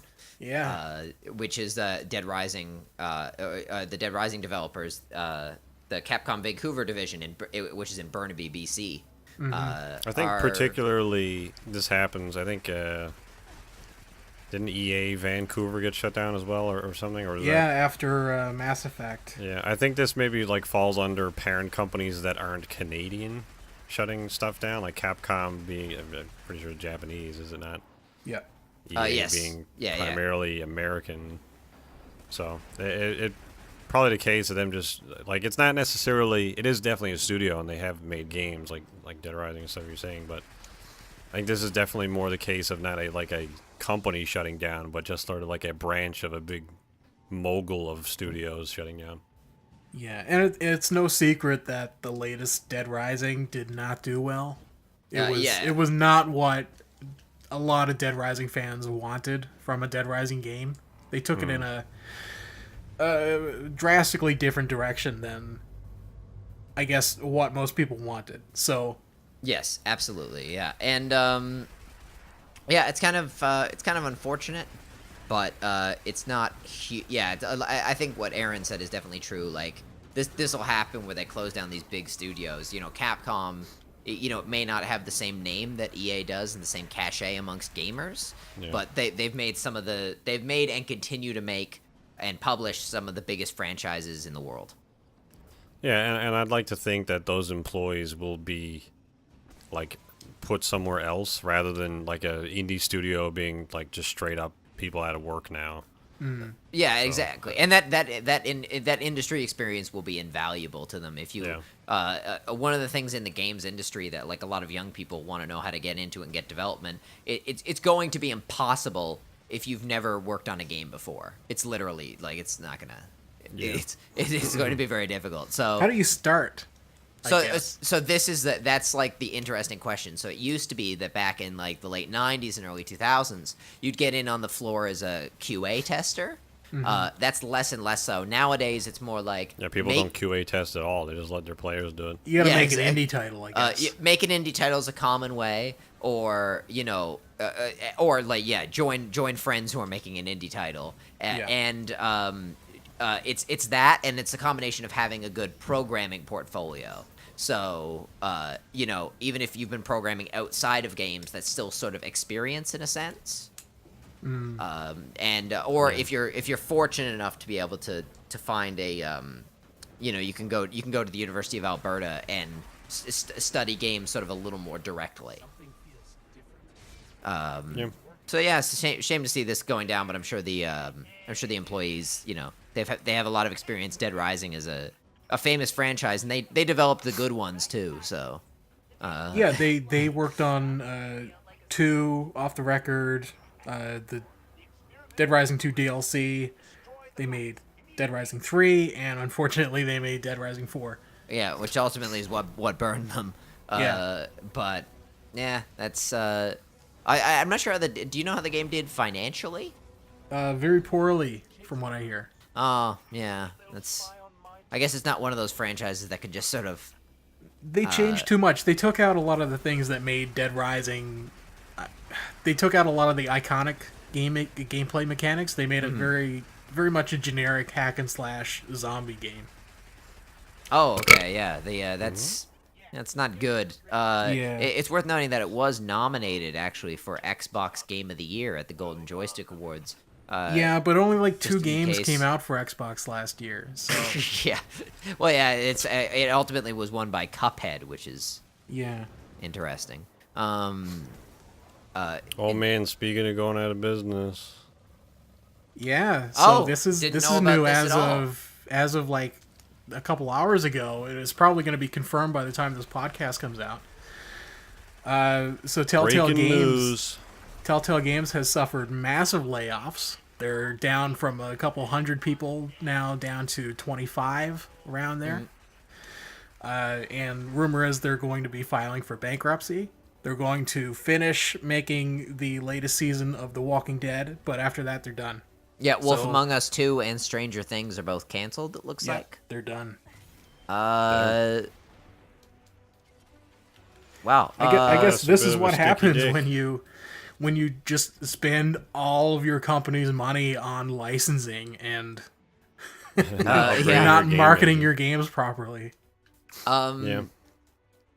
Yeah, that's Well, they pretty managed crazy. to make about 75 games with the same game engine before going bankrupt. So I guess Yeah. good on them. Yeah, that's pretty crazy. I've never played a Telltale game. And that's why. And that's so I'm part of the Rory's problem. fault. I really do enjoy most of the Telltale games I've played. Yeah. They're all very similar, but like the story, for the most part, the stories are well written, and it always Yeah. gets a little emotional. So I own they're two. I own two. I own the Borderlands one and the Batman one. I've heard those are good. Yeah, they're both they're good. good stories. But my issue with them is just like all the episodes are about 2 hours long, and they're all kind of the same. You know, you press a couple buttons here and there, but it's not like they're good interactive narratives, really, but they're not games. no, and So- the choices you make really don't affect too much either. Yeah, that It's more the becomes- illusion of choice than anything. Yeah, that became pretty obvious after the first like 1 or 2 games where you get presented with a choice and it's like, oh man, I got to make this really rapid fire choice, but in the end it really doesn't matter. Like there's still Yeah. It's all more kind about of binary it's more with about similar I outcomes. guess kind of making you connect to the characters a little more by having Yeah. to push the button to make the choice. You just feel a little more connected to your character. Yeah, that started to pull me out of it as well when I realized the choices didn't matter. It was kind of like, well, I don't really care, I'll just Yeah. make this choice. It doesn't matter later on. Like there was almost like early on, it felt like there was some weight to it. Like obviously you pick in some instances who lives and who dies, but those characters don't do anything differently later on. It's not like you gain access to another part of the game because somebody lived, or you now have another like skill set on your team because somebody lived. And it's not like everybody can die. It's not like you can, you have to pick and choose who lives and who dies all the time. There's only some people that live or die, and it ultimately makes no difference in the end. So it's like I don't really care. I'll just play through the story and get this done. I guess a good example of this is in the first season of The Walking Dead, where if you piss everybody off, they don't choose to go with you at the end. And so after you get bit, you can't choose to cut your arm off because there's nobody there to help you, right? But it doesn't really matter in the end anyway because Lee dies regardless of whether or not you cut off your arm to stop the infection. Yeah. So, I mean, it's a weighty choice because, you cut off your arm, you can choose to do that because that's a great scene in the game, but it doesn't ultimately matter. Yeah. Ash from the Evil Dead cut off his own arm. Looked pretty badass when he did it. Yeah, but Ash is way more badass than Lee. Yeah, I imagine that. So, Also I don't. wasn't a Telltale game. I wish I was badass enough to cut off my arm. I don't know if you guys know this, but I'm extremely sensitive to motion. So long car rides and airplanes, airplanes at all, I suck at. Like I feel very sick. So airplanes are long and airplanes. I've never been on a Ferris wheel, let alone a roller coaster. And maybe Aaron has, and maybe he hasn't. But he's big into virtual roller coasters. That's a detailed segue, Rory. I appreciate that. So, tell us about virtual roller coasters, Aaron. Well, and have no fear, Rory, because now you can import your own custom segues into Planet Coaster. That's right. So, apparently one of the biggest fan-requested features for Planet Coaster was the ability to import your own 3D models. And so Frontier have listened, and before the end of the year, they'll be adding the feature, the ability to import custom models. So if there's something like Blender? From Blender or Maya, SketchUp, probably any sort of, I'm assuming they'll have a wide gamut of. Oh man, are you gonna revisit Penis Fountain? Oh yeah, I just thought of that. Yeah, probably totally could actually have a straight up a good old shooting water hard on in our PixelJunkies park. Extremely detailed. Yeah, super graphic. It'll be Blender for the record. Maya, what are we made of money over here? We're not like, of course. We're not professionals. Anyway, I mean, if there's something that's not in the game that you really want to see, then you can either make it yourself now or just eventually be able to download a whole bunch of things off the Steam Workshop and put them in your game. So that is pretty cool. I think that's pretty cool. Yeah, that's pretty neat because I mean there's a pretty big selection of like scenery and things to put in your park already, but there are a couple of things that I would like to have access to. Maybe like just different smaller pieces. Maybe a lot of the stuff in the game seems kind of large focus, so I'll probably end up making some of my own, just like different boards and bricks and stuff to just have kind of a more micro scale on some of the details for a park, which I think is pretty cool. It's a cool idea, and I don't know, it's good. It's a good because I think Frontier originally at one point said they didn't want to add mod support because they weren't sure of the quality that would be present. Like I get, you expose your game to the modding community, you end up with all kinds of potentially just nonsense, kind of real shitty mods that I don't know you don't really need or even want to see in your game. That sounds like a really shitty excuse not to do modding. I mean, yeah, I guess, but they're doing it now, so I guess they've found a way to. I'm glad they changed their mind. I don't think it was an excuse. I think it was just they have a certain level of standards that I don't know, for some reason they hold against the community as well. I mean, you can download and put whatever you want in your game anyway. It's kind of not like the standard for the game. Like if you were to just download Planet Coaster and start adding stuff off the workshop, like the stuff that people make in the game already is kind of a similar thing. Like you could just end up with some real shitty stuff people have made on the workshop. So I guess they looked at it and just said like, well, we can really push the good content and then just everyone can forget about all the really garbage stuff people make. Yeah.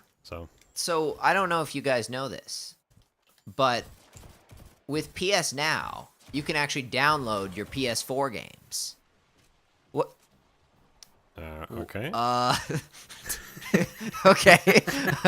Andrew, explain to us. I like that Rory was confused by that sentence, but he said it with such confidence.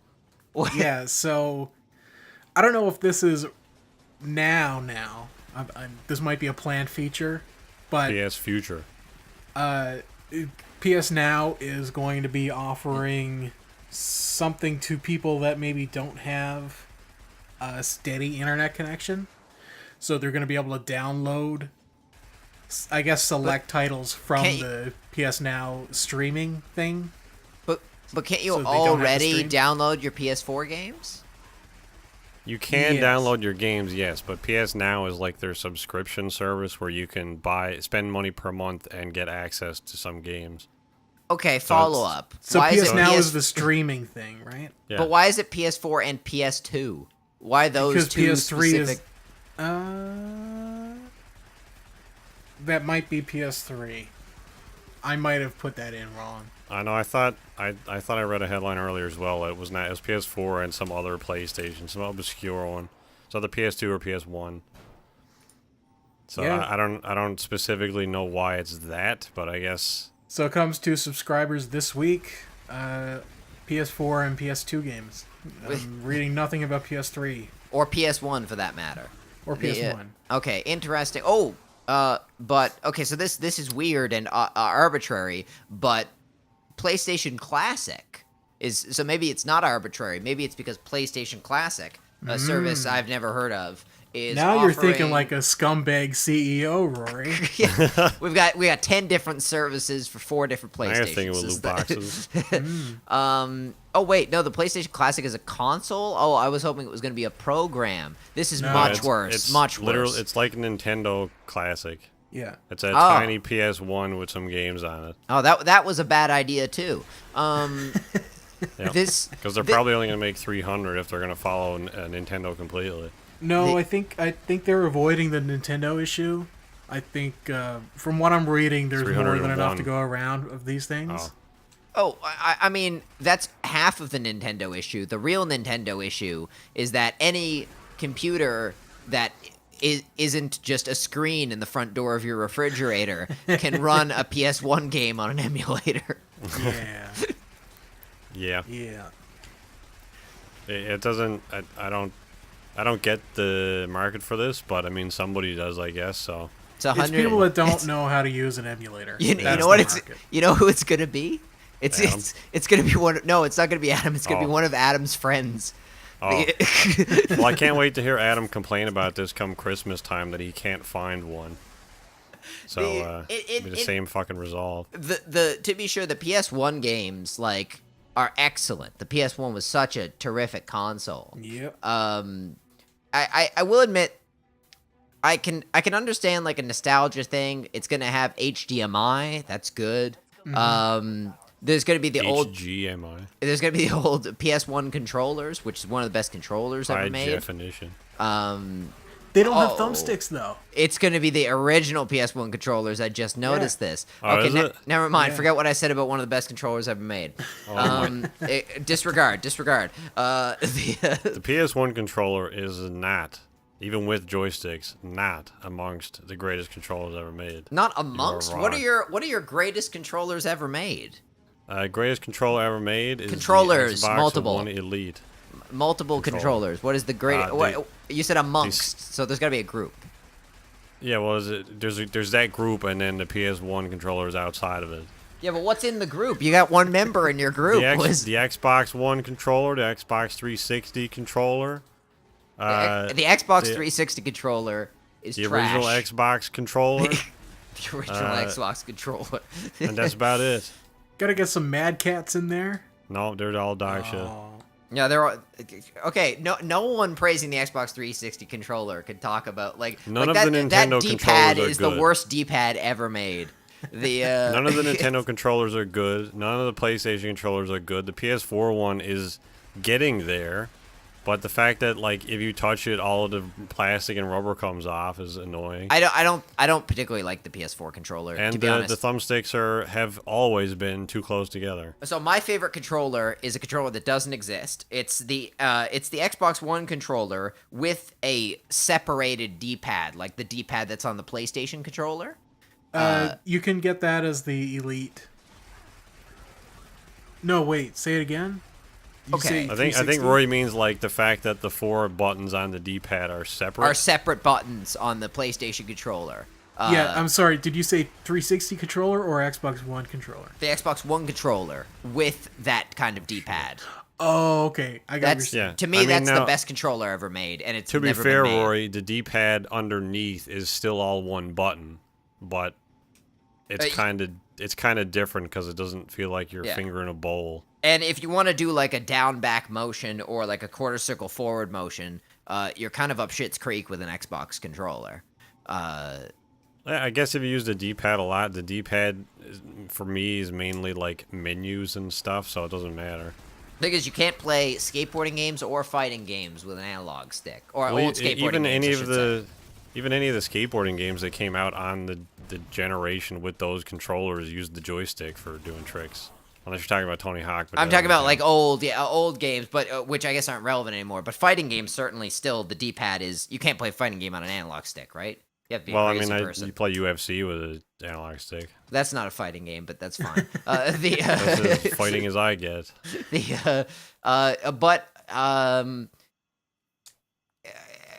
Me and Aaron, we don't like crossovers, and so I can't imagine we like this next thing, which is that Forza Horizon 4 is getting a Halo level. If you want to play Halo without loot boxes, then play Forza. Does Forza Horizon not have loot boxes? No, I don't think so. It has no, actually, no, it doesn't. Does it have card packs? Because they're loot boxes. Nope, it doesn't. How does the progression system work in Forza? So, the closest thing to loot boxes in the Horizon games, and I actually any of them now, because they took the loot boxes out of the numbered Forzas or the motorsport Forzas entirely recently as well. The closest thing to loot boxes is when you level up, you get something called a wheel spin, and then it just kind of it cycles through different content like a car or money. You can't buy those; you just get them every time you level up. So how do they make money? You buy the game. It's a full price game. Oh. I mean, you buy the game, yeah. That's rare these days. And Forza's always kind of done that sort of thing. They used to in the older Forza games.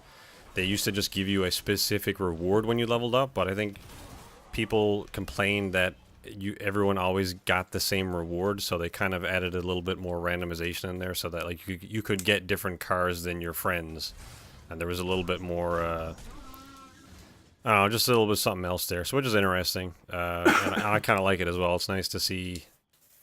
It's nice when you level up to just get a little like a little bit of that slot machine and see what you get. But there is no way to actually spend money on those wheel spins. Not real money anyway. You can use your in-game money to buy them if you want, but you can't buy currency in that game. But anyway, for a number of years, Forza has had some sort of Halo reference in it. I think the first one I think was Forza 4, Motorsport 4. That would have come out back in about 2009. Had a Warthog in it, and that was at the time not a drivable vehicle. It was just something you could look at in the new at the time Forza Vista mode, so you could like kind of walk around it and open the doors and stuff. Or Jeremy Clarkson would talk about it. Yes, I think that was in 4. It was either Jeremy Clarkson or Cortana, one of the two. I can't remember because there were 2 versions of it, and one of them ended up in the game. I'm pretty sure I remember Clarkson. It might have been Clarkson. It would be weird if it was Cortana. One of those is appropriate to the setting, and one of them is not.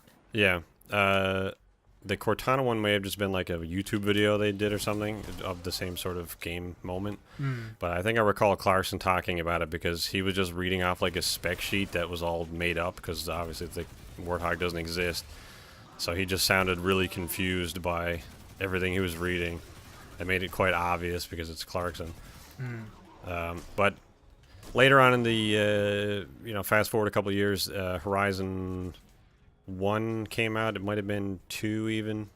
But for a number of years now, the Warthog has been a unlockable, drivable vehicle in Forza, which, I agree, Roy. I'm not massive on crossovers, but as far as this one goes, I think it's not like... I guess in like a fighting game, they might be more intrusive because people can kind of just show up with those crossover characters a lot. Yeah. Whereas in this, if you want to ignore the crossover content, it can kind of just not exist in your game. That's a good point. Also, Forza doesn't really have a canon to mess with. Yeah. Which I guess sort of affects it. There's definitely no, like... Yeah, I think that would be much bigger if there was like a main story and then all of a sudden there was this extra side shit that made no sense. Right. That'd be more frustrating. I think in a car game where all you do is drive cars, having extra stuff is kind of just more interesting than it is annoying. Yeah. But this time, they're 343 and the guys at Playground who make the Horizon versions of Forza have gone to another length and are now making... There's a thing in the game called the Showcase, and that's a lot of these like big scale races where you'll race some obscure thing like a hovercraft or a jet or something. And there's like a lot of different... They're pretty interesting races that kind of mix it up enough to make it, kind of inject a bit of life into a pretty milked racing game. So yeah, this time they're doing a Halo-themed one where they have changed the skybox to look like you're on a Halo. And there's like a pelican that you... I think that the story of this particular showcase is that you're being chased by banshees and you need to get to a pelican. And so Cortana's there, you're playing as the Master Chief, and you can drive through this level that's very Halo themed. There's like different, like the shields and stuff, and banshees. In terms of like a Halo theme, they've nailed it. Like, the music and everything.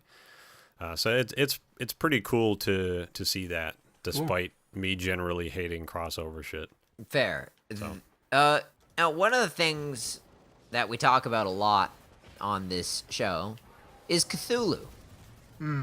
I haven't seen this, so if you're gonna throw it to me, I have nothing to say. But that's peculiar because Aaron put the topic here. Oh. But Damn.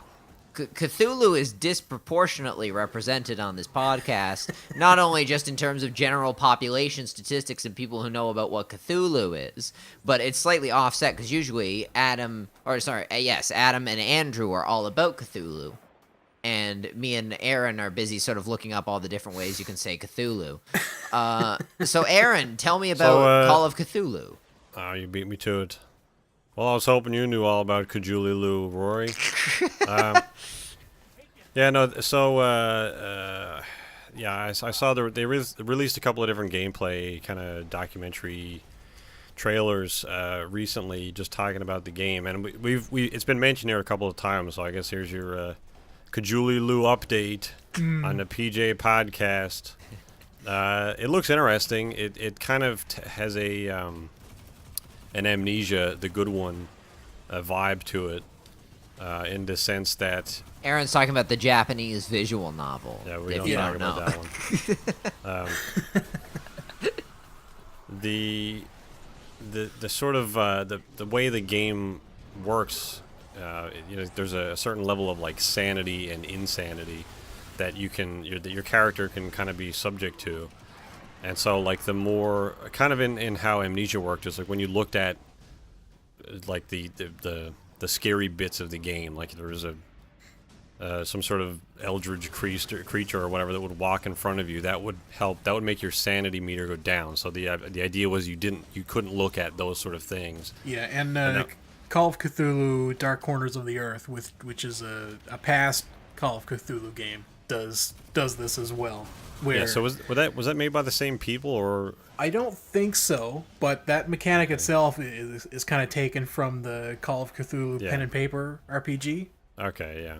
Where if your character experiences some crazy stuff that they would in the Lovecraftian mythos, they lose sanity, and once you reach, I guess, a threshold of sanity where you go crazy.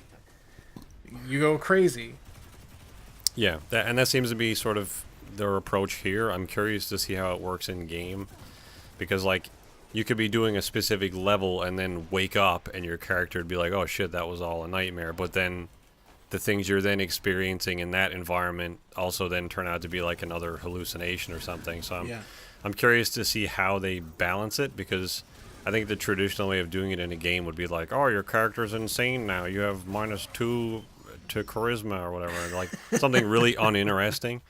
But, like, if they could visually represent, like, oh, man, this character is actually going insane because he's now going on all these weird, like adventures in his mind that you can control and explore. There was a GameCube game that did this really well. Rory, do you remember the title? Do you know what I'm talking about? Of the GameCube game that did the whole sanity mechanic where it would play with the game itself. Like, Luigi's Mansion. No.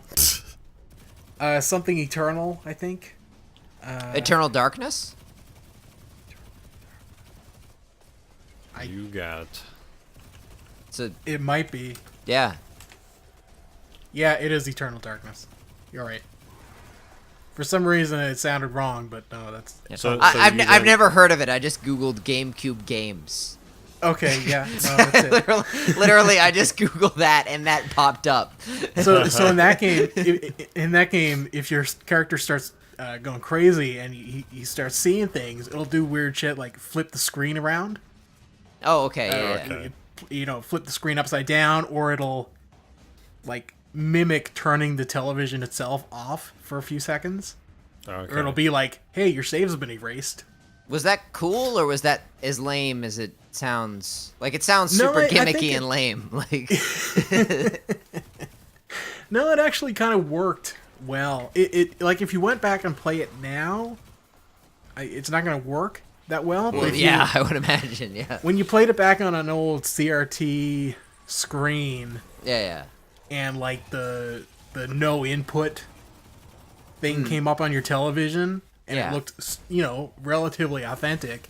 Yeah. And then you went and played with your console to try to get it to work, and you realize that, oh, this is some Hideo Kojima-like shit going on. Yeah. That's interesting, though. I feel like what I was talking about is more along the lines of like them introducing like loading your character into a new level, you know, that you wouldn't otherwise experience. Well, is that the case, and if it is the case, do you end up going into the same level 50 times throughout the game because your dude's insane? Like, yeah, I don't know. So, I think to be honest, I talk a lot of shit about the Cthulhu stuff, but truth be told, this game actually looks like it's right up my alley. Yeah, it looks cool. Yeah, like I think they have like a city generation program or something in this, so like I'm wondering if there will be some level of randomly generated content to like help kind of circumvent just like different levels of insanity. Like maybe the city all of a sudden becomes like massive or does some Inception shit where it like wraps in on itself or something. Yeah. To just help kind of, you know, vary content depending on how you're playing it. I just hope they don't make it procedurally generated. No, I don't mean like RNG the story or anything like that, but to help just kind of like RNG the insanity of it, so that like you can just start layering all this shit on top of it, that like you can see new things without it being super repetitive. Yeah. But if this can avoid becoming like We Happy Few, that'd be great. Yeah.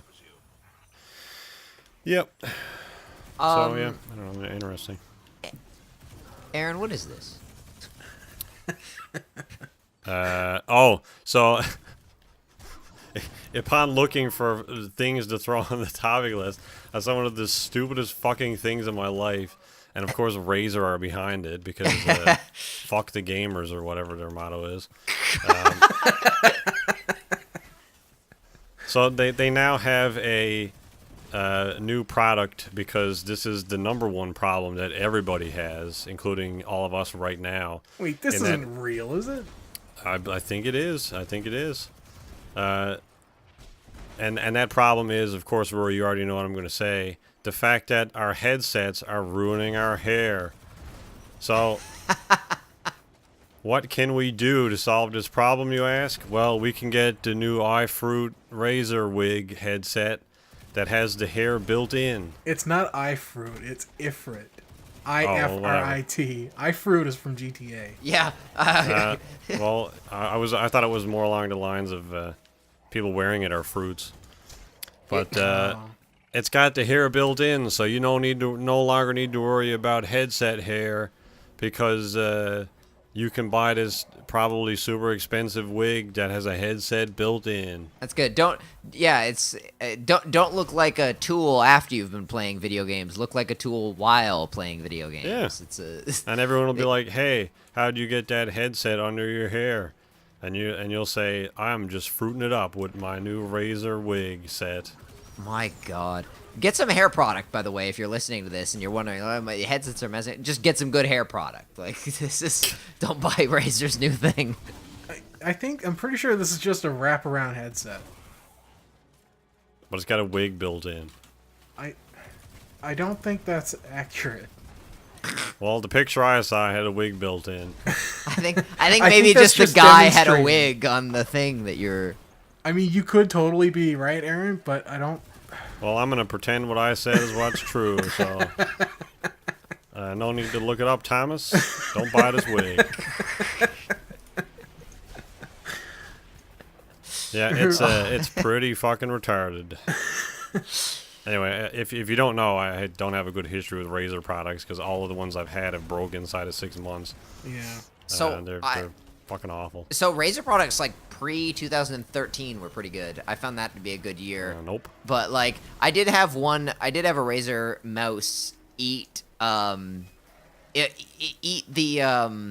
how you say the ridge out of my USB drive once.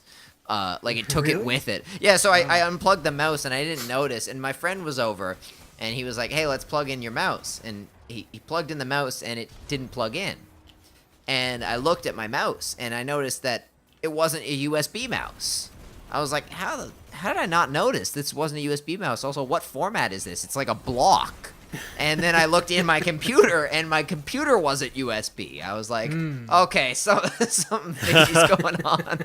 And yeah, so it took us like sort of more minutes than I'd like to admit. It took us to figure out that the mouse had actually eaten part of the USB drive when I pulled it out, which is not good. As a general rule. That's the Razer guarantee. But I wouldn't get a Razer, generally speaking, anything now, unless for some reason I heard something about it. I wouldn't even get a Razer Noose. No thanks. I like the Naga, the MMO mouse. Yeah, the Naga MMO mouse. Yeah, I know it. Yeah, I say that. I've heard it. Naga, please. Although I will say this, I think the Corsair Scimitar is a nicer looking MMO mouse. I don't think I've seen that. I'll look it up. Look that up, and you'll like. In my opinion, it is like a vastly superior looking product. Oh yeah, that's much better. Yeah. So, bye Razer. There goes your only thing. Now, do you guys? I'm not sure if you guys like these kind of shows as much as I do. But were you guys a fan? Well, yeah, you guys are Buffy fans. I bet you guys also watched Veronica Mars. No. Nope. All right. That's I was kind of because they don't go hand in hand, but it's like Veronica Mars was starting as Buffy was ending, and I thought it was like some drama kid in school nonsense show. Well, I mean, insofar as Buffy is a drama kid in school nonsense show. Yeah, but she kills vampires, though.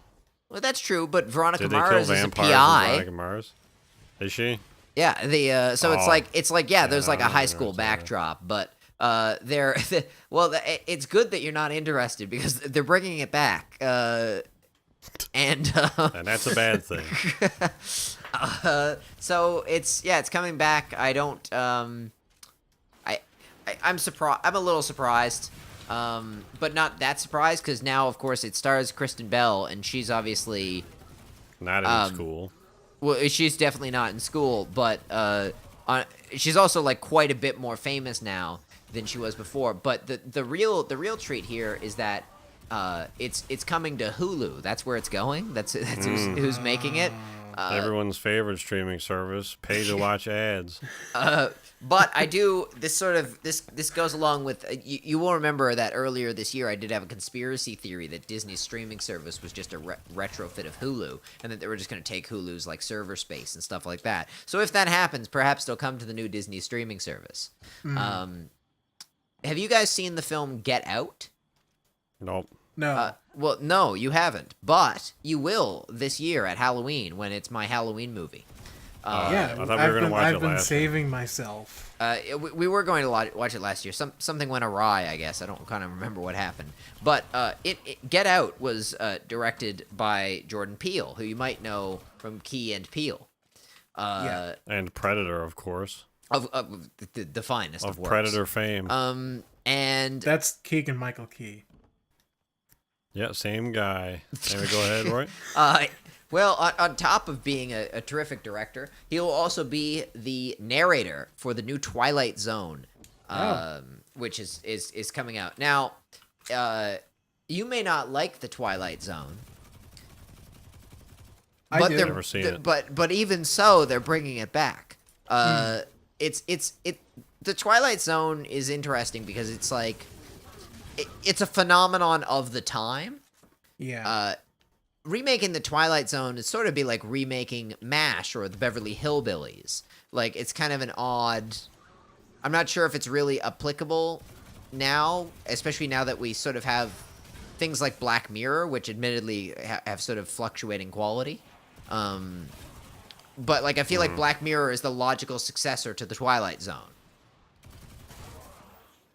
Does Andrew agree with me? Yeah, I do. I think it's the closest we've got right now. Yeah, but the Twilight Zone is coming to the finest of all networks, CBS, who recently said goodbye after 12 seasons to The Big Bang Theory.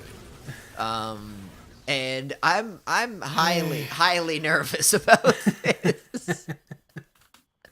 That's a good thing I'm also not interested in that. They're like, what can we get to replace Big Bang Theory? I know. A 60-year-old television show. One can only hope that Jim Parsons will star in all the episodes. Yeah. And maybe Absolutely. the guy... Have a cameo in each episode. Maybe the guy from Young Sheldon, if possible. Oh, it's a Twilight Zone episode where Oh, man. old Sheldon meets young Sheldon, Yeah, and it's a time paradox. And then young Sheldon has to kill the old one or whatever. Yeah. I just can I point out something? But in the end, the old one kills the young one and spares us 12 seasons of dog shit. So the actor who plays young Sheldon is 10 years old. Mm-hmm. Right, he was born in 2008. No, his career is ruined. I can't wait to hear about him robbing some place and doing a DUI in 5 years. But his Wikipedia page, so it's Ian Armitage, is an American child actor, interesting so far, and theater critic. What? Oh man, he's 10. Is there another guy of the same name? I mean, it's possible. But, I mean, Ian Armitage with 2 eyes in the Ian is got to be a fairly unique name. he's a real treat to be around, I bet. Oh, wow, he's been a theater critic since he was 6, it looks like, based on this YouTube title. Oh, man. Wow. That's not good. What's his name? I guess Ian Armitage. Armitage. his His parents had to mom's do probably something just to get like- him out of the house. Ian, did you like that movie? And he's like, no. Oh, Yeah. He's our critic. Yeah, he's a critic on, like, a Vine or something, right? The only person left on Vine. Yeah, he was. I think Vine was like was hip and happening when he was 6. Actually, We went to see this play, and it was. And that's his review. Vine's super short. I mean, it's not million views. an exceptionally long Wikipedia article, is it? no, it isn't. I mean, He's only 10, I guess. he's only leave him room. 10, but it's already too long, right? It's sort of already like my Wikipedia article at 10 was not this. And I would be interested to see if anyone's is, but in things, Fallout 76 is coming out, and there's nothing we can do to stop it. But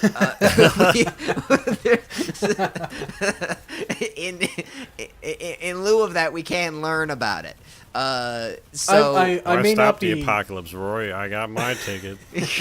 I'm not thrilled about the gameplay changes they're making to the series, but I am excited to jump into the world of Fallout 76 because I think it certainly looks interesting to me from what I've seen. That's my opinion, also.